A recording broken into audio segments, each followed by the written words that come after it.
Hey there, this is Alexis from the Penguin Random House audiobook team, also the Brooklyn Bookworm on Instagram. I'm here to bring to you my latest audiobook recommendation. Terry McMillan has this way of telling a story that feels like sitting at the kitchen table with someone who truly gets you. Funny, sharp, honest, and unafraid to go deep. This new collection brings together her short fiction and essays from across decades, plus pieces we've never seen before. It's love, it's aging, it's culture, it's truth. And it's all told in that unmistakable McMillan voice that makes you nod, laugh, and maybe even cry in the same breath. Listen to this preview of It Was the Way She Said It, read by Robin Miles and Christopher Grant, and get your download wherever audiobooks are sold. Langston got laid off. I figured a week, maybe 2 weeks at most, he'd be back somewhere plastering. I told him, baby, don't worry. We can make it on my salary until you get called back or find something else. He shrugged his shoulders. I don't like the idea of living off a woman, even if you are my wife. But that was 6 weeks ago, and our savings have disappeared by the week. We'd been saving almost a year for a house. We wanted to move away from this ugly city, have some babies, plant a garden in the earth in our backyard with stalks of corn, plump red tomatoes, bumpy yellow squash, and snapping green beans. Right now, I feel good if I can dream about roses. All he knows is construction. And the paper only asks for people who've got degrees in engineering and architecture.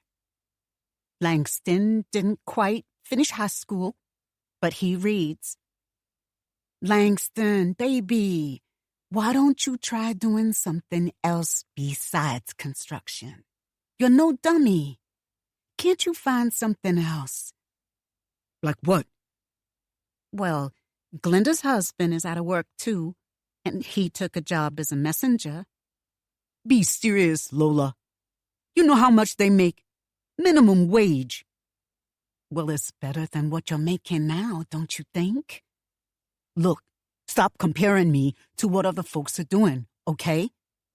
What's a couple of $100 going to do for us after taxes, huh?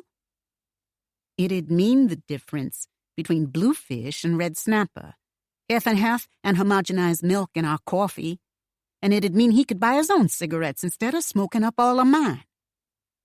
I'm going down to the organization Monday morning. Don't worry. I'll find something. The organization is a federally funded place that tries to get minorities and women jobs in construction. In this part of Brooklyn, it's called a dream deferred. In the Bronx, they've got a change is going to come. In Queens, a laying on of hands. In Manhattan, fight back. And in Staten Island, free at last. Langston had told me that construction companies didn't like to hire blacks and Spanish-speaking folks. Didn't want them in the union. I didn't want to believe him. But on my lunch hour, I began to notice the hundreds of hard hats building skyscrapers, sitting along the sidewalk drinking beer, eating Heroes and potato chips, and could count on 2 hands the brown faces I saw. Last spring, Langston was with Fight Back. It was a real big mess at this hotel they were building on 7th Avenue. It was all on the news and in the papers just how bad discrimination was. Nothing really changed, except they hired a few tokens. Langston was one of them. He worked 3 weeks, then they laid him off. A week later, the telephone rang at 6 o'clock in the morning, telling him things picked back up. It takes 30 days of consecutive work to get into the union. This had happened to him 4 times in the past 6 months. He'd worked 5 days tearing down an old hospital. Then, for 3 days, he removed trash and bricks where a park was supposed to be built.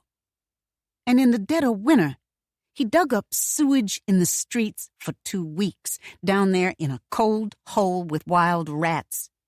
He'd come in the house so cold, his black lips were white and chapped. His hands were hard, and he'd gotten frostbite in his fingertips. Even though he wore 4 pairs of socks in those steel-toed boots, his feet felt like bricks when he took them off in the hallway. The insides were caked with frozen dirt an inch thick, and sometimes he was wet. He didn't complain because he was happy to have something to do all day.